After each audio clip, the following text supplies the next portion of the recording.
Olá, boa noite. Patenses com 25 anos são vacinados em Patos de Minas. Ansiedade em adolescentes preocupa profissionais. Musculação na adolescência pode ser benéfica. Incêndio destrói parte do bairro Novo Sorriso. Idoso é morto em Lagoa Formosa. Suspeita é de latrocínio. E no NTV News de hoje você vai ver também. Homens são presos suspeitos de furto e receptação em propriedades rurais de Patos de Minas. Durante a ação, uma criança foi apreendida. Começa vestibular da UFO. Novos detalhes da história do advogado que está à espera de doação de medula. Mulheres demorarão para se aposentar. Melhores momentos do jogo entre Cruzeiro e Confiança. Área de 400 hectares, que corresponde a cerca de 560 campos de futebol, já foi consumida pelo fogo em Patrocínio. O drama de quem está a poucos metros do fogo. 21 de agosto, o NTV News deste sábado está no ar.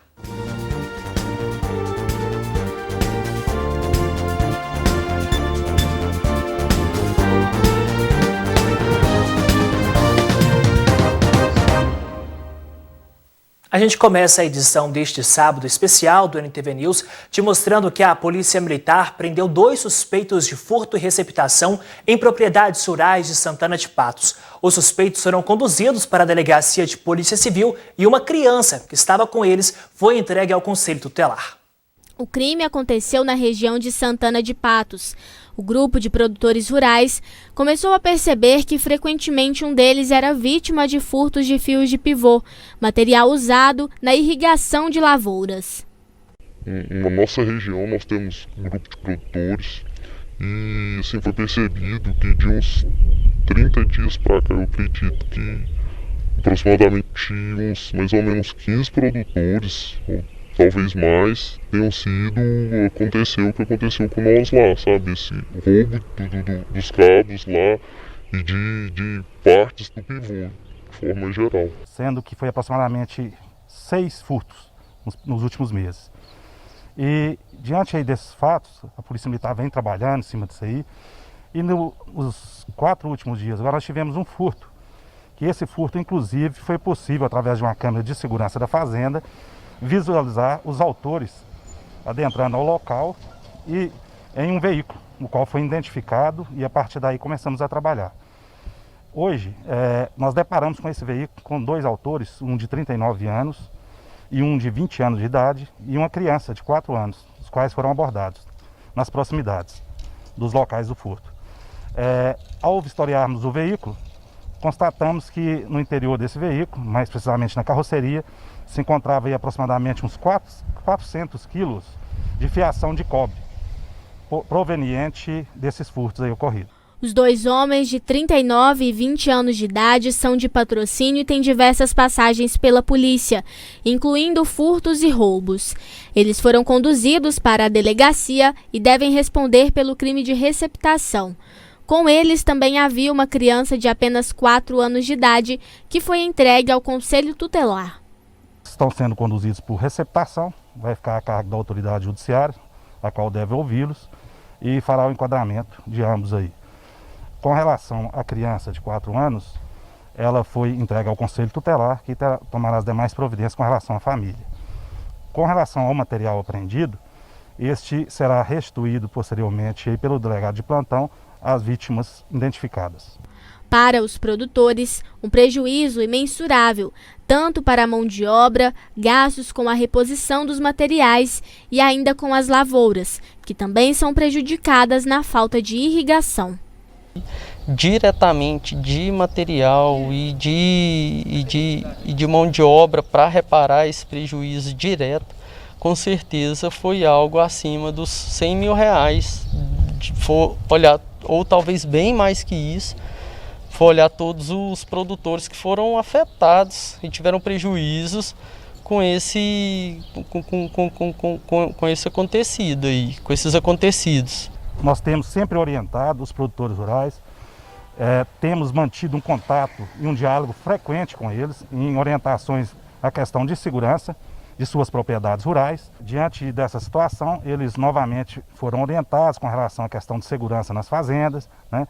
Nós estamos sempre presentes patrulhando as fazendas e toda a região, toda a zona rural, principalmente nesse período de safra, né, que é um período muito difícil aí para os produtores, devido à ação desses marginais.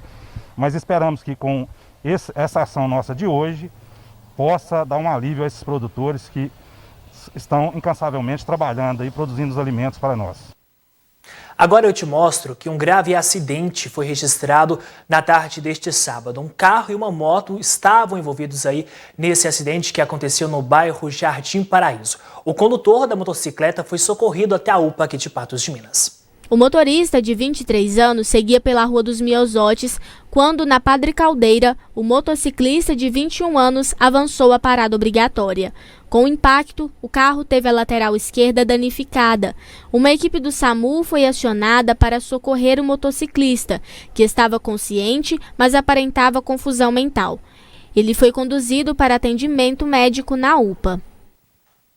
Agora há pouco, um homem de 69 anos, identificado como Nilson Benedito Alves, foi morto no bairro Nossa Senhora do Rosário, em Lagoa Formosa. Segundo informações preliminares, criminosos teriam cortado o pescoço do idoso e desferido diversos golpes de faca no corpo dele. A suspeita é de que o crime tenha sido latrocínio, ou seja, homicídio com objetivo de roubo ou roubo seguido de morte. A Polícia Militar está em análise para poder fazer a constatação exata deste crime e segue em rastreamentos nos autores do fato.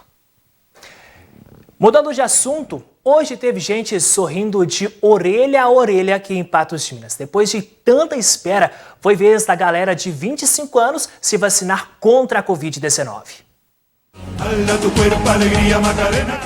Macarena, beleza rara. Eu não posso deixar que o tempo te leve jamais para longe de mim. Vai sacudir, vai abalar.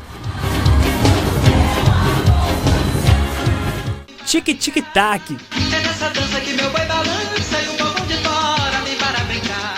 Calma, calma. Você não está assistindo aos clipes da nossa, não. É que todas essas músicas marcaram as pessoas hoje com 25 anos de idade. Fosse na fila, na porta, dentro do local de vacinação, o sentimento era o mesmo. Muita expectativa para receber a primeira dose do imunizante contra a Covid-19. E depois da dose aplicada, qual foi seu sentimento? Muito bom, aliviar demais, né? Porque doença não pode brincar não, né? Não pode brincar mesmo.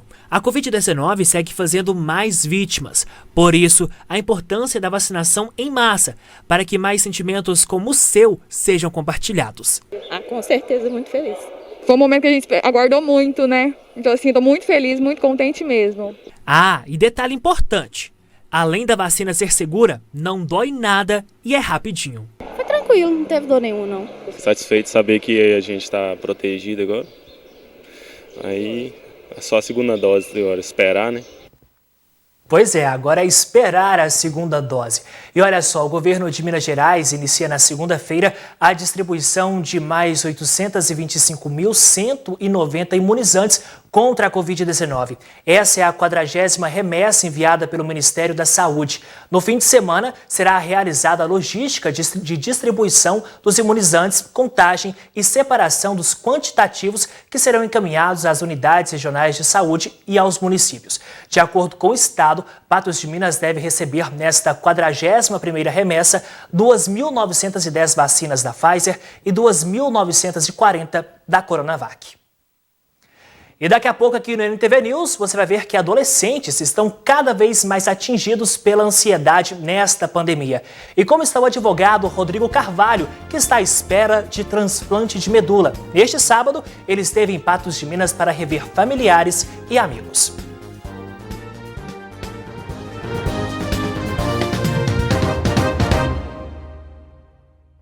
Estamos de volta e agora a gente te mostra que dados apontam que a população está mais ansiosa desde o início da pandemia. 1 em cada 4 adolescentes tem apresentado sintomas de ansiedade e depressão elevados. Esse fato tem preocupado especialistas. A pandemia evidenciou que já era vivido por muitos brasileiros. O aumento dos casos de depressão e ansiedade, principalmente entre os jovens. 1 em cada 4 adolescentes em todo o mundo tem experimentado sintomas de depressão clinicamente elevados. E 1 em cada 5 jovens tem apresentado sintomas de ansiedade também clinicamente elevados. E os motivos que desencadeiam uma crise de ansiedade são diversos. Trabalho, fico pensando muito nas coisas que nem aconteceu ainda. Me incomoda, mas eu me controlo. O estresse, a vida, o cotidiano. Muito ansiosa. Geralmente as coisas assim no futuro, né? Por exemplo, vai acontecer alguma coisa semana que vem, aí essa semana eu já fico ansiosa. Esse perfil ele é geral, tanto na infância, tanto na vida idosa. Mas principalmente esse foco está sendo apresentado muito no consultório, crianças e adolescentes. É uma geração imediatista. Na verdade, todos nós estamos vindo nesse processo imediatista que vem de acordo com a tecnologia, com toda a internet, essa era moderna, vem trazendo isso tudo agora, no momento presente. Então, isso está gerando muitas dificuldades que estão gerando ansiedade, depressão e outros transtornos mentais também. Identificar quando uma situação de ansiedade se torna um transtorno é o primeiro passo para poder tratar o caso. Esse bem-estar começa a ser perdido não só por um momento, diante de uma situação aversiva ou diante de uma situação a qual você começa a pensar que vai dar tudo errado. Claro que nós todos temos esses momentos, mas a diferença é que aí você começa a funcionar dessa forma. Então, o seu bem-estar recai e o seu funcionamento maior durante 24 horas é estar ansioso. E a partir deste alerta é buscar conhecer a si mesmo e, se for o caso, procurar auxílio profissional. Se conhecer como você funciona, o que te faz bem, o que não faz, quais as emoções que você costuma ter dificuldades para lidar. E também, a partir desse autoconhecimento, você começa a tomar autocuidados também.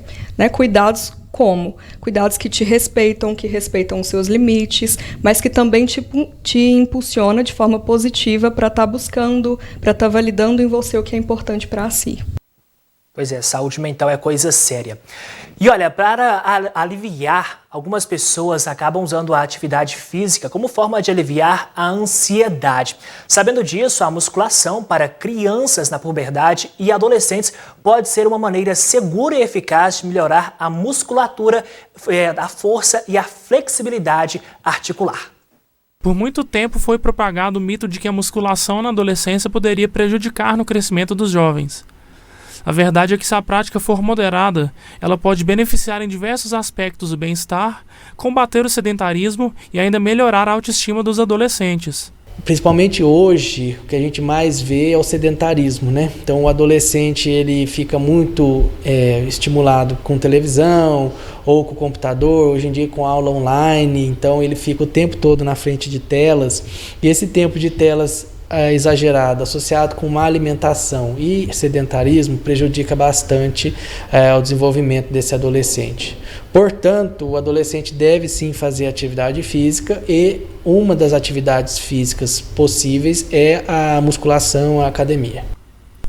No entanto, é necessária a conscientização de que a musculação prima pela melhoria da saúde, e não apenas para fins estéticos. A prática precisa ainda ser realizada com acompanhamento profissional, e o treino para adolescentes deve ser mais leve e gradativo. Nós pedimos que evite o exercício com carga, com pressão. Então, exercícios de impacto podem sim influenciar no crescimento desse adolescente. Então, se ele já faz muito, se ele pega muito peso, forçando o joelho, forçando o quadril, forçando as costas, agachamento, isso não vai ser interessante para ele. Mas exercícios com um peso menor, mas com uma duração maior, e exercícios aeróbicos são importantíssimos. Apesar da ressalva, a musculação traz mais prós do que contras, proporcionando inúmeros benefícios para o corpo. A musculação também ela auxilia na melhoria do perfil da densidade óssea, né? Então, tem-se um mito muito grande de que a musculação ela atrapalha o crescimento. Isso não existe, muito pelo contrário. A musculação ela auxilia num crescimento saudável, né? Então, o aumento, a melhoria do perfil da densidade óssea é muito importante também, né? Vem como benefício pela prática da musculação. A diminuição da gordura corporal também é um dos benefícios obtidos com a musculação, além da melhoria da sensibilidade à insulina, que combate o aparecimento da diabetes. Este adolescente praticou Kung Fu por 1 ano e decidiu migrar para a musculação. Há 8 meses, ele treina acompanhado de um personal trainer e já sente as melhorias na saúde. Antes de eu começar a vir para a academia, eu ficava muito em casa, muito tempo parado e acabava que acumulava muita gordura. A minha saúde era meio prejudicada. Depois que eu comecei a chegar aqui, que eu dormi mais vezes, eu comecei a me alimentar melhor, o meu próprio corpo começou a mudar mais e eu comecei a ficar mais saudável. Bom, tudo mudou assim. Meu jeito de viver mudou. Fiquei mais saudável, me sinto mais disposto de fazer as coisas mesmo. A própria personal ajuda muito em animar a vir para a academia. Aqui, às vezes, fazer sozinho os exercícios pode até desanimar para um adolescente, que às vezes gosta de ter alguém para conversar durante o exercício, alguém para ajudar, para não se sentir meio que sozinho, ajuda bastante. Então ele vem evoluindo muito bem, já conseguimos melhorar bastante o perfil corporal dele em relação ao percentual de gordura que estava bem alto, né, e agora está bem mais baixo do que quando ele começou. O ganho de força e o ganho de mobilidade corporal já é visível em qualquer atividade que ele vai fazer, diminuição de algumas dores articulares que ele sentia por causa do sedentarismo que ele estava, né? Então, hoje o adolescente ele gosta de jogar, ele estuda muito, e isso causa uma situação de sedentarismo e traz dores na coluna, por exemplo, que hoje ele não me reclama mais. Entre essas outros ganhos, outros benefícios aí vão vir com o tempo, eu tenho certeza. Então, acredito que seja indispensável, pelo menos até a faixa etária dos 15 anos, esse adolescente estar acompanhado de um personal trainer. Mudando de assunto agora aqui no News, nós estamos acompanhando a história do advogado Rodrigo Carvalho, que luta para conseguir transplante de medula. Neste sábado, o jovem esteve aqui em Patos de Minas. Momento de rever familiares, amigos e matar saudade aqui do município. Desde que o tratamento contra a leucemia teve início em 17 de maio, o advogado Rodrigo Carvalho ainda não havia retornado de Belo Horizonte a Patos de Minas. A oportunidade de rever os familiares e amigos surgiu por meio de uma brecha na quimioterapia, e ele pôde aproveitar por 3 dias a terra natal. Estou muito feliz de poder vir à cidade, receber o carinho, mesmo que a distância das pessoas, dos amigos. Muitos passam aqui na porta e falam algumas palavras, dão carinho e tudo. Tem sido muito bom esses dias aqui, graças a Deus, viu? Em Belo Horizonte, desde o início da doença, Rodrigo reside a cerca de 20 minutos do hospital em que está sendo tratado. Não é Patos, na verdade, assim, a gente sente falta o tempo todo da cidade, dos amigos, da família, mas assim, a gente está bem instalado, graças a Deus, a família tem ajudado, meu pai sempre que pode estar lá, minha mãe é minha companheira inseparável, está comigo internado o tempo todo. E é isso, a gente faz o tratamento, a gente quase todos os dias vai ao hospital, tem uma noção de como está a situação. E grande parte do tempo eu estou internado também, para ter o acompanhamento ainda mais de perto dos médicos, né? Retornando à capital mineira, ele dará continuidade à quimioterapia, para que na próxima segunda-feira ele inicie os testes de transplante de medula óssea com o pai, que possui de 60% a 70% de compatibilidade. Durante o processo, ocorre ainda a chance de que surja algum doador 90% compatível com o Rodrigo. Mesmo que seja um pouco mais complicado devido à compatibilidade um pouco menor, existem chances de êxito sim, e a gente se apega com fé, com esperança para que corra tudo bem, caso seja com o meu pai também. E eu acredito que tem tanta gente torcendo, tanta gente orando aí, eu acho que tem tudo para dar certo sim. Nas redes sociais, a busca por um doador compatível ao Rodrigo repercutiu provocando muita sensibilidade e solidariedade. Quando a gente está envolvido no meio, a gente começa a conhecer pessoas que estão em situações parecidas, a gente começa a conversar, a gente passa a perceber da necessidade e do quanto várias pessoas podem fazer para ajudar outras pessoas. A questão do cadastro para doador de medula óssea, graças a Deus a gente viu que teve uma adesão muito grande aqui em Patos. A gente soube que aumentou em torno de 6 vezes a quantidade de doadores e é algo que me motivou e eu fiquei muito, muito feliz ao ver que eu pude incentivar alguém, dar aquele empurrão, porque poucas pessoas sabem do bem que podem fazer ao fazer esse cadastro e se disponibilizar a salvar a vida de alguém. Agradecido com o carinho recebido, Rodrigo conta que as centenas de mensagens que chegam pelas redes sociais servem como combustível para encarar a situação. além de que os doadores poderão salvar inúmeras vidas com o simples ato de se disponibilizarem a doar. A mobilização que houve aqui em Patos foi muito bonita e por muito tempo foi o que me manteve forte, me manteve acreditando, querendo ficar bem, porque assim, eu acho que eu pude ajudar algumas pessoas. Então eu tô muito feliz com essa mobilização, com o carinho que estou recebendo, e isso me traz fé, me traz esperança. E eu tenho certeza que eu vou voltar para Patos, porque eu tenho certeza que agora é o lugar que eu amo mesmo. E em breve, se Deus quiser, isso vai ter passado e a gente vai estar vivendo. Eu vou poder agradecer um a um aos que fizeram as orações, que torceram por mim. E é isso. E obrigado a todos que doaram também, que se cadastraram. Vocês estão hoje em um banco de dados que se disponibilizaram a salvar uma vida, porque eu pude conhecer várias pessoas que estão precisando. E é muito importante que essas pessoas possam ter uma oportunidade. E essas pessoas que se cadastraram se disponibilizaram a dar essa oportunidade a essas pessoas. Rodrigo, nós estamos juntos de você e na torcida, que breve você estará com a gente contando muitas boas notícias. Agora a gente te mostra a seguinte história, porque está internado há mais de 15 dias na UPA um homem que aguarda a transferência para o Hospital Regional Antônio Dias para passar por um procedimento cirúrgico. Os dias se passam e a situação só piora. Ivo Pereira de Lima quebrou o braço esquerdo em 4 lugares após cair de um cavalo no último dia 6 de agosto e foi encaminhado para a UPA no dia 9, se queixando de dores fortes no ombro. Desde então, 15 dias se passaram e ele ainda aguarda por uma vaga para ser transferido para o Hospital Regional Antônio Dias e passar por um procedimento cirúrgico. Os médicos lá, os enfermeiros, todo mundo se prontificam. Tá sendo medicado e tudo, mas a gente espera uma cirurgia mais rápida, porque o caso dele é complicado, porque ele é hipertenso, ele usa medicações, né? Então, assim, ele usa bombinha e tudo, e ficar ali, pode vir a agravar mais outras coisas, inclusive devido ter roxeado e tudo, o médico até pensou que poderia ser uma trombose. Graças a Deus que foi fora de cogitação, não foi. Segundo a esposa de Ivo, ele é hipertenso, asmático e sofre de enfisema pulmonar. Enquanto aguarda pela cirurgia, ele está sendo medicado com morfina devido às dores e respira por meio de um balão de oxigênio. Diante do fato, Arali lamenta sobre a situação da rede pública. Eu acho assim um descaso, porque nós pagamos um imposto muito grande. Então, assim, eu fico indignada. Porque se fosse...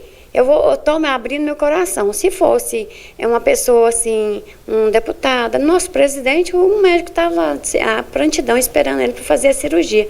Porque nós, pobre, cara, pobre, que paga tanto imposto e não tem essa qualificação de tá esperando um leito. Então já vai para mais de 15 dias, né, que ele está lá precisando de fazer cirurgia, são 4 fraturas no ombro, né, e não só ele, mas tem muitas pessoas, né, esperando o SUS e fácil, né, fácil não, porque é muito difícil conseguir uma vaga para estar fazendo essa cirurgia. Então, ela também sugere que a ampliação do hospital regional ocorra o quanto antes, para que além do companheiro, outras pessoas não continuem sofrendo enquanto aguardam vagas para serem transferidas. Venho pedir, né, que o governo, né, em si, né, esteja assim, uma sensibilidade de não estar só ampliando o regional, mas abrindo vagas em outros hospitais pelo SUS para estar fazendo a cirurgia para a pessoa ir embora para casa. Porque ficar só esperando o regional, então vai demorar demais. Porque eu presenciei um senhor de idade, quase 90 anos, ter que ir para Belo Horizonte para fazer uma cirurgia. Então não estou pedindo só para o Ivo, eu estou pedindo para o povo de Patos de Minas, na qual está precisando também de fazer cirurgia. Porque eu não penso só no meu umbigo, eu penso nas pessoas que mais precisam. E os que mais precisam é os que mais pagam imposto. Em nota, a Prefeitura de Patos de Minas disse que a UPA não é responsável por transferir nenhum paciente. O paciente é colocado no sistema de regulação que faz esse trabalho. No entanto, quando a gente vê 2 setores tentando interferir em outros fatos, isso é possível, né? Então é preciso de urgência para o senhor Ivo e tantas outras pessoas que aguardam uma transferência. E olha, Minas Gerais confirmou mais 3.288 casos da Covid-19 em 24 horas e 85 vidas interrompidas também nas últimas 24 horas. No total, são 52.411 óbitos e 2.041.595 casos confirmados em Minas Gerais. Aqui no estado ainda são 44.500 casos ativos da doença. E é justamente devido a essa doença que patenses lutam pela vida. Entre eles, 2 médicos aqui do município. Os casos da Covid-19 em Patos de Minas seguem em alta e já passam das 17 mil confirmações. Nós temos acompanhado aqui pela NTV o caso da bebê de apenas 6 meses de vida que foi diagnosticada com a doença e está internada em hospital particular aqui no município. Além dela, há também 2 médicos também internados neste hospital particular que seguem em acompanhamento. Um deles continua internado aqui no município, já o outro, depois de ter apresentado piora no quadro clínico, foi transferido para o Hospital Sírio-Libanês em São Paulo. Nós tentamos mais informações a respeito do quadro deles, mas não obtivemos resposta. Obrigado, Paula. E o nosso desejo de melhoras a todos os contaminados pela Covid-19, que todos possam vencer esse inimigo invisível.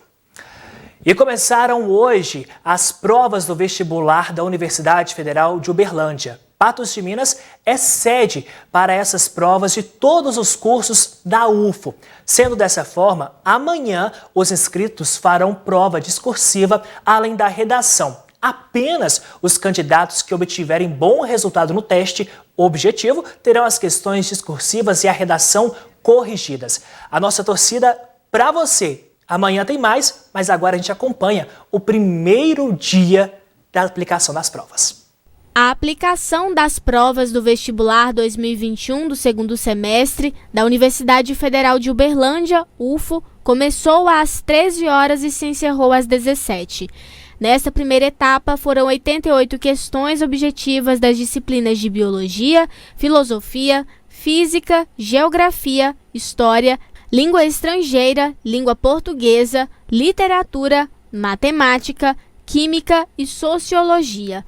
Para os estudantes, apesar do nervosismo inicial, uma prova tranquila de se responder. Abordaram um pouco de tudo, sabe? Realmente, todo o ensino médio. Não teve nada que deixou de cair ou uma coisa que caiu mais. Você já me adiantou que estava um pouco nervosa. Depois da prova ficou mais tranquila? Fiquei. A gente conferiu nossos resultados depois, eu e meus colegas. Foi fácil. Tranquilo? Tranquilo. Como que você dividiu para responder as questões de hoje? Eu fui fazendo aleatório. Eu também achei bem tranquilo, tava esperando ser mais difícil. Tava nervosa? Tava. Já no domingo, a prova será discursiva, além da redação. Quem finalizou as questões mais cedo neste sábado foi direto para casa estudar mais um pouco. Preparar bem para fazer uma boa redação e garantir uma nota boa, né? Fazer alguns artigos de opinião aí antes, para fazer amanhã. Boa sorte para todos vocês. E ainda hoje aqui no News, novas regras impostas pela reforma da Previdência. Mulheres irão demorar mais para se aposentar. E com liberação parcial do público em Belo Horizonte, Cruzeiro vence o Confiança no Mineirão.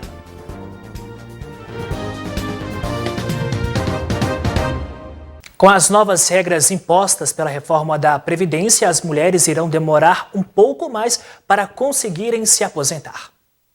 A reforma da Previdência, aprovada com a Emenda Constitucional número 103, no dia 13 de novembro de 2019, resultou em diversas dúvidas sobre a aposentadoria e os anos de contribuição das mulheres para o INSS. A aposentadoria por idade da mulher, ela sofreu um aumento progressivo. O que significa isso? Ela vai aumentar a cada ano, ela aumenta 6 meses, até chegar em 2023 com a idade limite de 62 anos. Então, antes da emenda constitucional, a mulher se aposentava por idade aos 60 anos de idade. A partir de 2020 foi 60 anos e 6 meses, 2021 nós estamos com 61 anos o limite de idade, 2022 61 e 6 meses, até chegar a 2022 com 62 anos. A mudança não afeta a regra para os homens, que ainda precisam de pelo menos 15 anos de contribuição e já terem atingido 65 anos de idade. Entretanto, a reforma da Previdência também provocou mudanças significativas nos valores dos benefícios previdenciários. Até a entrada em vigor da emenda constitucional, fazia-se uma média aritmética dos 80% maiores salários de contribuição. E aplicava aí para poder encontrar o salário de benefício, a renda mensal inicial.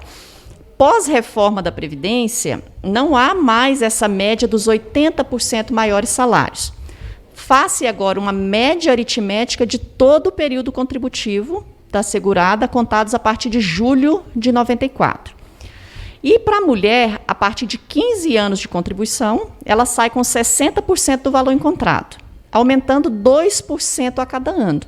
Então, o tempo de contribuição da mulher também vai fazer diferença aí no valor do benefício a ser pago pela Previdência Social. Pelas ruas da cidade, a mudança na aposentadoria não agradou as mulheres. Eu acho muito ruim, porque a gente trabalha demais para ficar com essa dificuldade. Acho que as coisas deviam facilitar mais para a gente, né?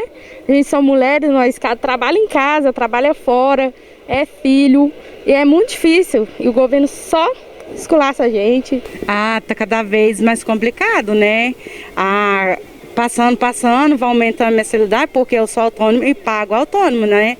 Aí tá complicado para nós mulheres, né? Com as novas regras, elas precisam ficar cada vez mais atentas com a contribuição do INSS. Para aquele segurado que já contribui ao salário mínimo, sobre o salário mínimo, aí não vai fazer diferença, porque o limite de aposentadoria aí seria um salário mínimo, né? Não há aposentadoria do INSS abaixo do salário mínimo. Para aqueles que contribuem acima do salário mínimo, é importante ficar atento às contribuições, é importante fazer um planejamento previdenciário. O que isso significa? É você fazer o estudo do seu tempo de contribuição, se você consegue aumentar ou não aquele tempo, se há necessidade aí para fazer complementação de períodos que foram feitos abaixo do mínimo, e até quando a pessoa vai ter que contribuir para poder encontrar, inclusive, o melhor benefício para ela, incluindo o tempo. Quanto mais tempo ela tiver, maior vai ser o coeficiente aplicado aí no cálculo do benefício. Agora a gente fala de esporte, porque mesmo na Série B, o Cruzeiro segue sendo um dos maiores times de futebol de Minas Gerais. Desde o início da troca do técnico, a Nação Azul tem vivido momentos melhores e a Raposa continua se recuperando dos momentos de baixa. Com a liberação parcial do público em Belo Horizonte, Cruzeiro e Confiança se enfrentaram nesta sexta-feira e a equipe mineira venceu por 1-0 no Mineirão. A primeira partida da Série B do Brasileirão a contar com a volta parcial da torcida aconteceu no Mineirão com a disputa entre o Cruzeiro e o Confiança.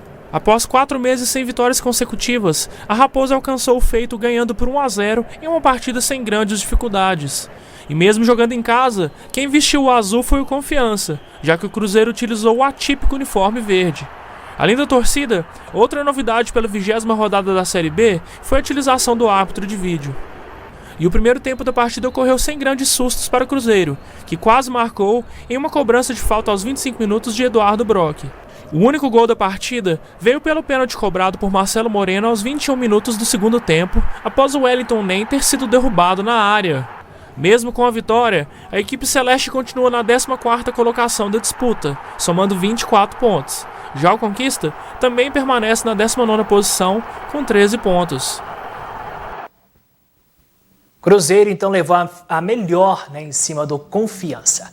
Daqui a pouco, aqui no NTV News, especial de sábado, você vai ver que incêndio destruiu parte do bairro Novo Sorriso, aqui em Patos de Minas. E chega ao 13º dia, o trabalho para combate a incêndio na região de São João da Serra Negra, em Patrocínio. O drama de quem está perto das chamas.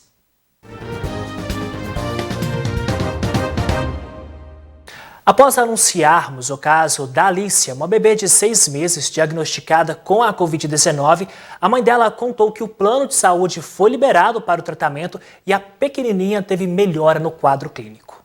Força, faz força! Levanta! Força! Conforme mostramos aqui na NTV, a pequena Alicia Vitória, de apenas 6 meses de vida, enfrenta sua segunda luta, agora a Covid-19.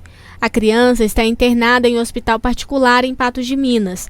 A mãe solicitou ajuda para arcar com as despesas do tratamento. Neste sábado, Lohane contou que a Alice ainda se encontra internada, mas passou por nova avaliação com o pediatra. Ela evoluiu no quadro clínico e em breve terá previsão de alta. Com a repercussão da reportagem, o plano de saúde dela foi liberado e voluntários também ajudaram com o pagamento de alguns boletos do tratamento. Graças a várias pessoas que ajudaram com alguns valores, que conseguiram ajudar com vários PIX, o retroativo eu vou conseguir acertar. A medicação dela, que ela vai continuar o tratamento em casa, também vai ser possível eu pagar. E as sessões de fisioterapia dela, também eu vou começar a fazer após ela sair aqui do hospital também. A menina também começou com as fisioterapias e aos pouquinhos tem se mostrado melhor. Uma pequena guerreira que em tão pouca idade luta para continuar viva. A mãe conta que a todos que ajudaram de alguma maneira, ela só pode agradecer. É só Deus para estar agradecendo mesmo a todos vocês que ligaram lá no plano de saúde, a todos vocês que ajudaram com algum pouquinho, todos vocês que compartilharam, todos vocês que ajudaram com orações. É só mesmo Deus para poder agradecer a todos vocês. Uma verdadeira corrente do bem, né? Bom, a gente muda de assunto e te mostra agora que um incêndio provavelmente criminoso foi registrado nesta sexta-feira. Mais uma vez, o Corpo de Bombeiros trabalharam pesado para combater as chamas no bairro Novo Sorriso. O incêndio ocorreu em vários quarteirões no entorno da rua Gojajaras e loteamentos do bairro Novo Sorriso. As chamas que se alastravam pelo local foram combatidas numa rápida ação do Corpo de Bombeiros.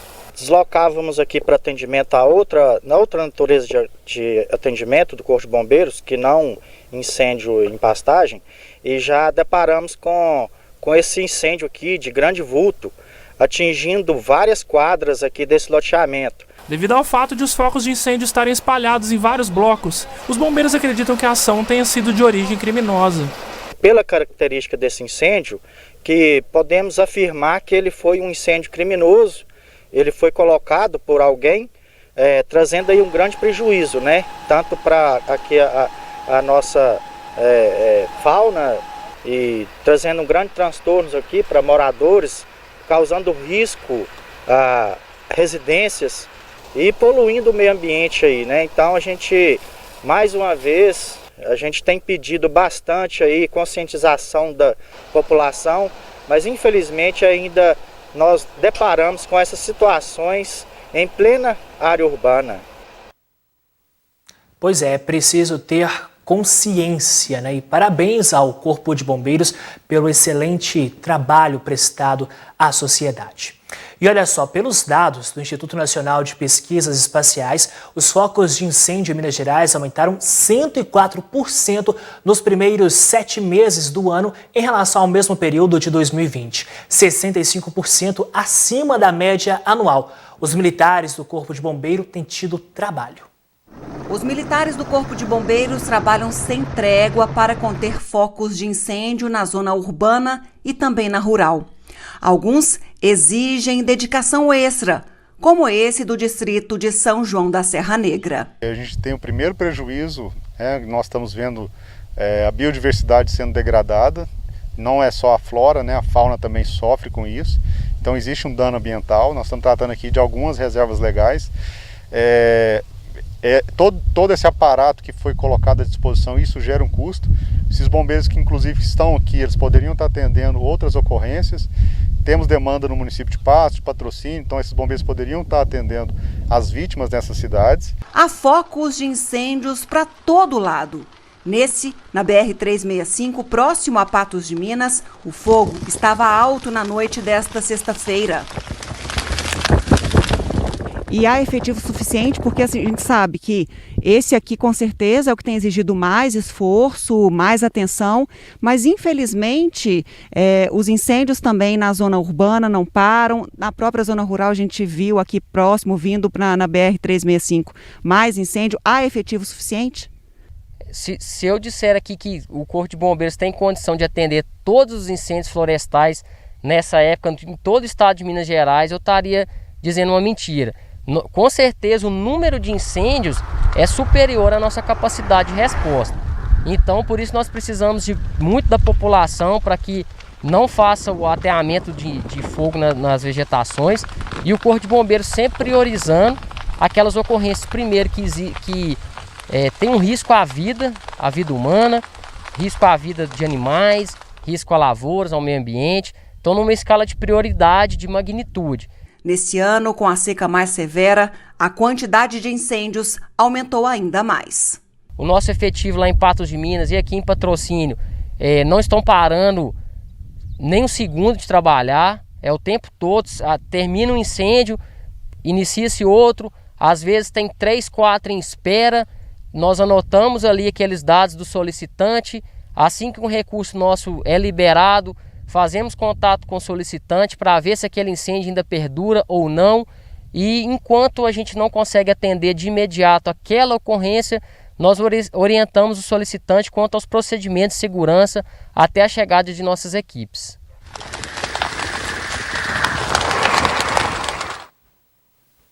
Depois do intervalo, a gente vai te mostrar uma matéria sobre a destruição de parte do distrito, de Serra Negra, em Patrocínio. A área de 400 hectares, que corresponde a cerca de 560 campos de futebol, já foi consumida pelo fogo.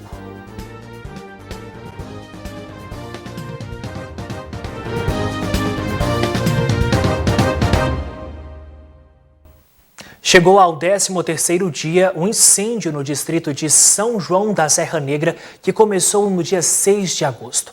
Mais de 400 hectares já foram consumidos pelas chamas, a maioria área de preservação permanente. Militares do Corpo de Bombeiros de Patrocínio, Patos de Minas, Uberlândia e Belo Horizonte trabalham em ritmo frenético para debelar o fogo. A jornalista Ludmila Bahia e o cinegrafista Gustavo Brito acompanharam de perto a luta e mostram em detalhes nessa reportagem especial.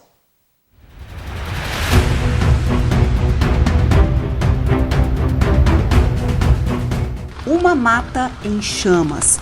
Boa parte da área de preservação permanente no distrito de São João da Serra Negra virou cinza. Há 5 anos, não havia registro de incêndio por aqui. Muito triste porque nós estamos aqui no interior de uma caldeira vulcânica de raríssima beleza cênica. É uma das poucas estâncias de minerais de Minas Gerais em completo abandono, não é? Esse incêndio que nós assistimos aqui é fruto desse abandono do poder público, infelizmente, não é? Quase todo ano nós aqui e os vizinhos apagamos incêndios que nascem por aqui, nas cercanias do hotel, e invadem essa mata. Cerca de 5 anos atrás, houve a destruição dessa mata aqui, que recupera, mas recupera muito lentamente.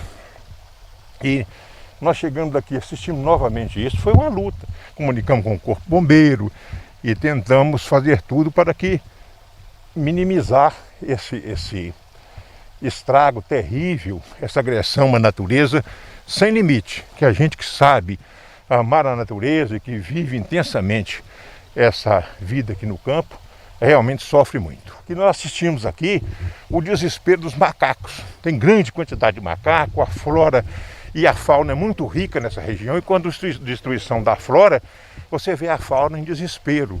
Então é realmente uma situação muito deplorável. O incêndio chegou bem próximo da casa do seu Hamilton e do Vicente também, que garante que o fogo começou nas imediações do Hotel Serra Negra, que está em ruínas. Começou dia 6 para dia 7, de sexta para sábado, e o fogo começou em 2 etapas. Primeiro pegou lá em frente ao hotel e subiu à esquerda. Foi quando pegou fogo naquela região ali da subida daquela casa amarelinha que tem lá em cima, e saiu subindo por lá. Quando foi na terça-feira, esse fogo apagou. E aí não tinha mais foco, estava tudo tranquilo. Na quinta-feira à noite, começou o fogo de novo, só que na parte de baixo da estrada. Aí pegou a mata. E aí o negócio começou a chegar por lá de cá e queimou tudo lá embaixo, e não deu para passar de noite na quinta-feira para vir para casa. Tive que retornar lá por trás. Quando foi na segunda-feira, eu tive que pedir socorro para Deus e o mundo, porque não tinha condição de continuar aqui. Era fogo para tudo quanto é lado e a gente não sabia o que podia acontecer. Com a desativação do hotel e o seu abandono, ele é utilizado hoje de forma clandestina, e você assiste Normalmente nos fins de semana fogueiras ficam acesas e acabam ateando fogo às matas aqui. E o incêndio não dá trégua e o fogo continua a se alastrar. Capitão Maia, por que tanta demora em debelar as chamas? Na verdade, o incêndio aqui ele é numa área muito complexa. Às vezes, cada ponto que o Corpo de Bombeiros se desloca e resolve aquele foco, aparecem novos focos em outros pontos. Muito devido ao aumento da temperatura na parte da tarde, bem como da questão dos ventos. Então, é uma área realmente complexa, de vales profundos e de terrenos também muito difíceis de caminhada. Então, o Corpo de Bombeiros tem que entrar na mata, um trabalho que exige muita cautela, haja vista que não existe nenhuma vida em risco. Então, se não existe nenhuma vida em risco, não há por que arriscarmos as nossas vidas de forma sem cautela. Então, nós estamos fazendo um trabalho de muita estratégia, de forma de progredir no terreno de forma bastante adequada. Nessa área que nós estamos, existem vários focos de incêndio. O maior deles é esse bem atrás aqui, ó, no topo dessa serra, o que desafia o trabalho e acesso dos militares do Corpo de Bombeiros. Os militares do Corpo de Bombeiros utilizam ferramentas especiais e também contam com o apoio de um helicóptero para debelar o fogo. A primeira estratégia foi essa, colocar uma quantidade maior de bombeiros para estar atuando em terra. Além disso, pedimos o apoio de uma aeronave. Locais de difícil acesso, essa visualização aérea e a distribuição do efetivo no terreno fica mais favorecida. Então essa foi a primeira estratégia. A segunda se trata de utilizar ferramentas adequadas para esse tipo de vegetação e técnicas apropriadas. É uma vegetação que se progride com muita lentidão no terreno, existe risco para os bombeiros e a gente precisa fazer um trabalho coordenado, inclusive com a utilização de drone para mapear essas áreas e verificar para onde está propagando esse incêndio, o direcionamento e observar também as condições climáticas como o direcionamento do vento. E venta muito, característica dessa época do ano, mas que facilita a propagação do fogo. O sol brilha forte, durante o dia faz calor e os índices de umidade relativa do ar estão extremamente baixos.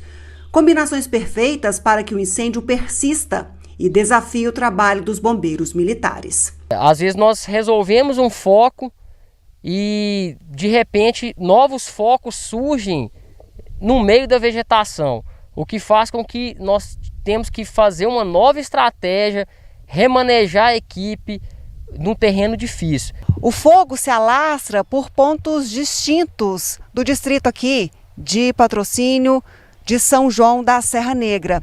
Nesses pontos que a gente está vendo aqui, ó, são áreas de preservação permanente, próximo a áreas de pastagens, de difícil acesso.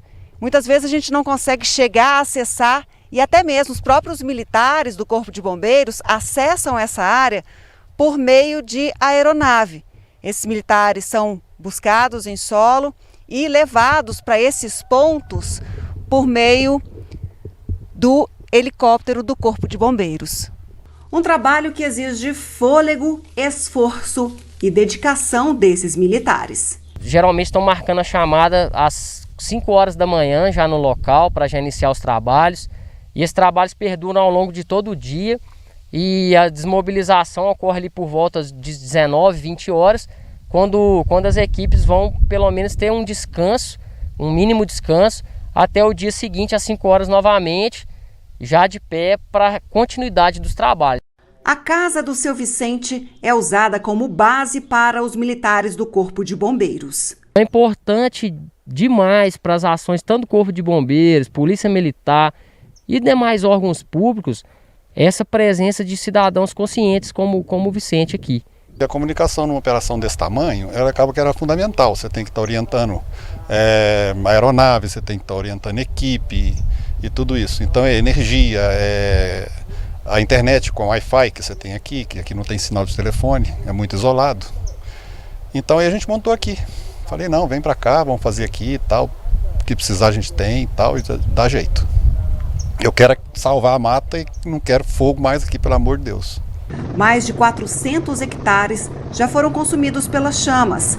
Entretanto, há esperanças, mesmo que a longo prazo, que a mata seja recuperada. Muita da parte queimada, as árvores, a copa das árvores, na maioria das situações foi preservada após controlar esse incêndio. por alguns anos não tiver novos incêndios dessa magnitude, é bem possível que a natureza se recupere na sua totalidade. E o trabalho não para. Eu e o cinegrafista Gustavo Brito acompanhamos por horas a luta dos militares do Corpo de Bombeiros. O sol já se pôs, a lua brilha forte e lá estão eles. Já é noite e os militares discutem estratégias para conter os novos focos que surgem e também os já existentes que ganham proporção ainda maior. Esse aqui logo cedo estava bem menor. Cerca de 1 hora depois, olha só a situação dessa área aqui, que é de preservação permanente. O trabalho de avanço ele é muito lento para garantir que o incêndio ele não retorne. Porque uma das dificuldades que a gente está enfrentando aqui, principalmente durante o dia, é que os militares conseguem fazer um combate e a parte que ficou para trás ela acaba retornando. Então isso aí está trazendo muita dificuldade, está deixando o trabalho muito lento e é um desafio muito grande para todos nós que estamos aqui. Aqui está um serviço cansativo, né? É um relevo muito acidentado, é um relevo que dificulta o acesso das guarnições, são várias frentes ao mesmo tempo, e nós temos aí esse desafio enorme que é tentar proteger essa mata. Neste sábado, houve reforço de mais 7 militares do Corpo de Bombeiros. Agora são 27 ao todo e assim esperam conter o fogo ainda neste fim de semana. Os combates eles estão sendo efetivos. As guarnições são divididas em 3 principais frentes, com cerca de 6 militares cada uma. E o objetivo é que na parte da manhã, ou no máximo até na parte da tarde deste domingo, nós possamos aí ter terminado as ações de combate a incêndio. Assim eu, você, o Vicente, o seu Hamilton, todos torcemos para que esse pesadelo termine logo. E assim cobrar para que o local tenha atenção e seja de fato preservado. Mesmo dentro dessa caldeira vulcânica, houve muita destruição com o avanço da fronteira agrícola, mas o que resta aqui está sendo destruído por falta de consciência mesmo. Porque nós estamos criando aqui nessa região uma associação das pessoas que preocupam com essa caldeira vulcânica, com essa natureza exuberante, para colaborar e cobrar das autoridades formas de evitar catástrofes como essa. Então, nós assistimos aqui o caso, por exemplo, que grandes empresas compraram reservas florestais aqui na região. Mas não basta comprar. Além de comprar, tem que preservar, tem que investir, né? Existe a função social da propriedade que tem que ser respeitada, tem que investir na preservação. Aqui é um crime ambiental evitável, poderia ter sido evitado e, lamentavelmente, nós assistimos essa degradação aqui que prejudica todo mundo.